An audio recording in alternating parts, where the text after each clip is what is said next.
Now we go into the sample preparation of liquid samples, be it contain inorganic analytes or organic analytes. Okay, as compared to solid sample, which part do you think that is going to be absent inside liquid samples? Okay, the answer is that there's no more grinding, no more sieving for several particle size, for example, and no more cone and quartering. Cone quartering, no more. Okay, no more. Why? Because this is only doable and applicable for solid samples. So if you have liquid sample, basically 30% of the labor work is eliminated. Okay, that's why I can say that sample preparation for liquid sample, okay, is relatively easier. Okay, it's relatively easier. It cut the sample preparation time by at least 30%. Okay, what you have to do when you want to analyze liquid sample containing organic or inorganic, first you have to do sampling. Okay, sampling I will show in the next slide. Okay, after you sample, what should you do is the same thing like what we discussed in liquid sample, properly preserve and store before you submit to laboratory. Okay, once in lab, your liquid must be mixed. Must be mixed with what? Remember, when you are sampling, you are taking grab sample, for example, grab sample or representative sampling in several kilometer radius, for example, just like how I showed in Gulf of Mexico oil spill event. So you collect several places and then mix. So this is the mixing process. Okay, so that you can have replicates, and then to ensure mixing like accommodate homogeneity, means that you want to be homogenized. You don't want to have like two layers. If you have two layers, then you have to apply separation method. Okay, for example, oil and water. After that, take 1 to 10% from the total volume for next step. So if you have inorganic analytes, okay, the same thing, you do open digestion, microwave wet digestion. Okay, the same thing with what we discussed in solid sample, but it is simpler, means that you don't need ashing at this time. We rarely use ashing because ashing is usually used to digest metals out of rocks, out of minerals, and so on. So this is only water. Okay, then further dilution and run for spectroscopy analysis. Okay, if you have organic analytes, for liquid sample, we don't use solid liquid extraction anymore. We don't use salt slag anymore. Why? Because this is only for solid sample. If you have liquid sample, we use still extraction. The keyword is extraction, but we use liquid extraction, or we have the option of using solid phase extraction, and then we have a more state-to-the-art methods derived from the solid phase is solid phase micro extraction, and then we have SBSE as well. Okay, both of these can be developed to be micro LLE or micro SPE. Everything nowadays going towards micro. Why? Because the sample preparation for organic analyte usually use a very high volume of liquid. What kind of liquid? Organic solvent. So that's why we reduce the volume from year to year. Therefore, we can do micro LLE instead of the common LLE. But I have to teach you guys to understand both of them so that you can understand the principle. Okay, even though it go into micro size, the principle is still the same. After you do extraction, you undergo drying and you can reconstitute in solvent according to your instrument. Okay, and then you run chromatography based analysis. It's not spectroscopy, it is chromatography. Here, for inorganic analyte, it is spectroscopy, it is not chromatography. Okay, so with Dr. Afid, later you can learn about two of these. Okay, before we do sample preparation, I will teach you guys how to sample liquid. Okay, liquid samples must be homogenized.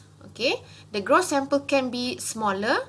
Okay, because when you want to analyze with instrument, usually it's needing around 10 microliter or up to 2 ml only.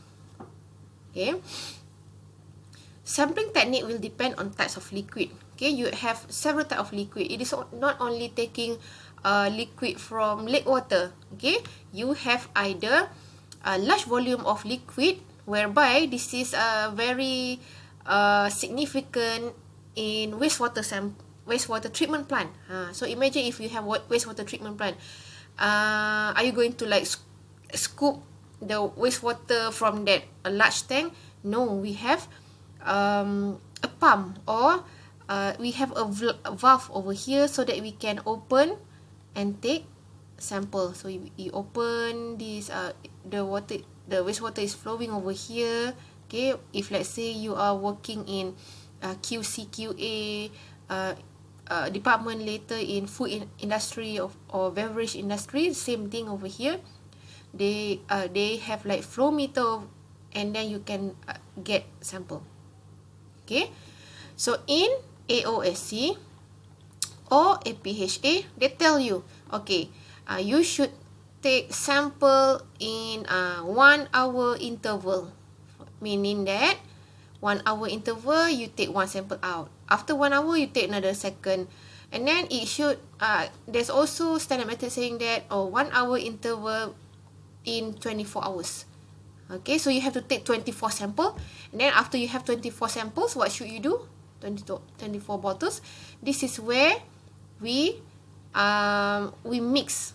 Okay, we mix so that we can make sure that within 24 hours, the analyte that we want to analyze is representative of a 24-hour operation. Okay, that's the meaning. You cannot only take one and assume, okay, the analyte represent the whole system. No, it's wrong. Okay, and then what if you have sea, you have river, this is applicable to the Gulf of Mexico oil spill. And then what if you have river? Okay, river is relatively easier as compared to sea. Okay, samples may be obtained at different depth, or you can take from different spots in radius. Okay, for example, your boat is here, you start from here, right? You take here 1, 3, 4, 5. Okay, and then when you have all these for example 6 bottles, and then you mix as usual.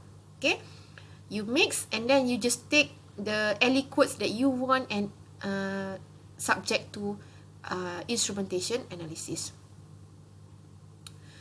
Okay, so how do you sample large stationary liquid? So you have to use a sample tiff, which means it is a bottle that can be opened and filled at any desired location.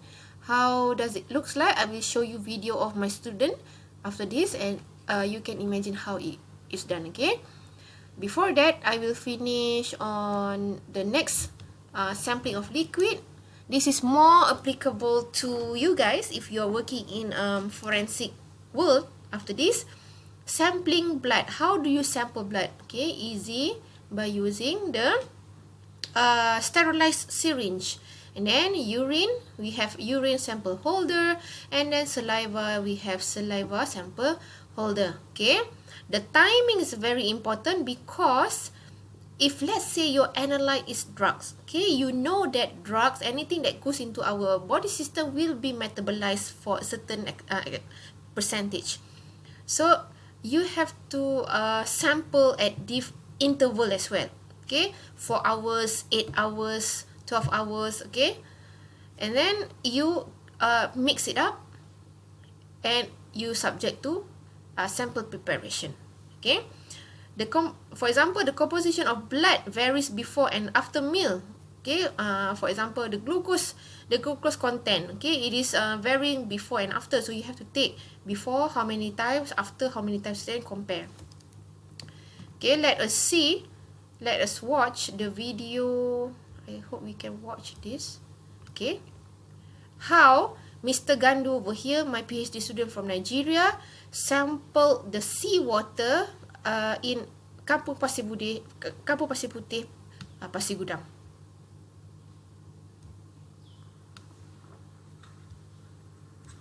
This was done back in 2018. Okay, he's releasing the sample teeth. Okay, and then how we take. Okay, it was raining that time. It was like heavy rain.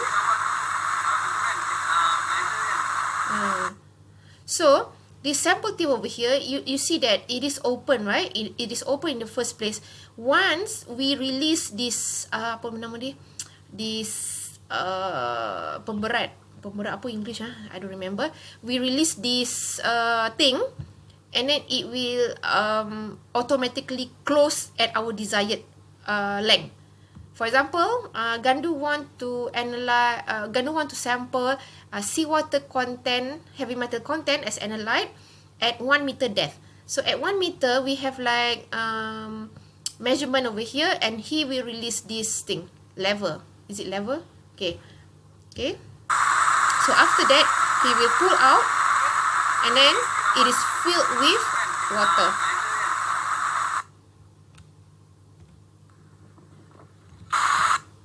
Okay.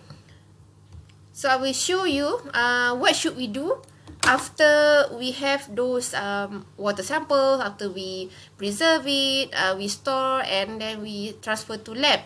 Okay. This is the analysis of inorganic analytes. In the case of Gandu, we analyze arsenic, mercury, cadmium, antimony, and another one is lead. Okay, so these are all inorganic analytes. Okay, what are the samples? Sample is seawater. Seawater is organic sample. Okay, because it consists of H2O and so on. Okay, so he used open digestion method. We can use open digestion method based on APHA 3030E. Okay, we want to analyze whatever we have here. For example, cadmium. Okay, from a very dirty sample. If let's say you take it from wastewater, but in the case of Gandu, it is quite clean. Okay, so our goal is to make sure it is clean before subject to instrument. Okay, we homogenize the solution if it's not homogenized, and then you pipette 100 ml of this sample and add with nitric acid. So nitric acid is the most common acid used in open digestion. Okay, in this case, it is up to the type of element that you want to analyze on how many percentage of nitric acid. Usually is 50%. 50% of nitric acid and then 50% of water, and then you heat it up inside a hot plate. You can also put like a wash glass over here. If you don't want to use a wash glass, you can use volumetric flask. Until 25 or 30 ml solution left. Means that from 100 ml to 25 ml, you have how many fold of reduction in volume? We have 4 times fold. 4 fold of reduction. So you have to include the pre-concentration factor. This is what we call pre-concentration, because the volume reduced, right? Leaving behind only solution over here, the metal. So you have to times the 4 times back. Always remember this, okay, when you do analysis. And then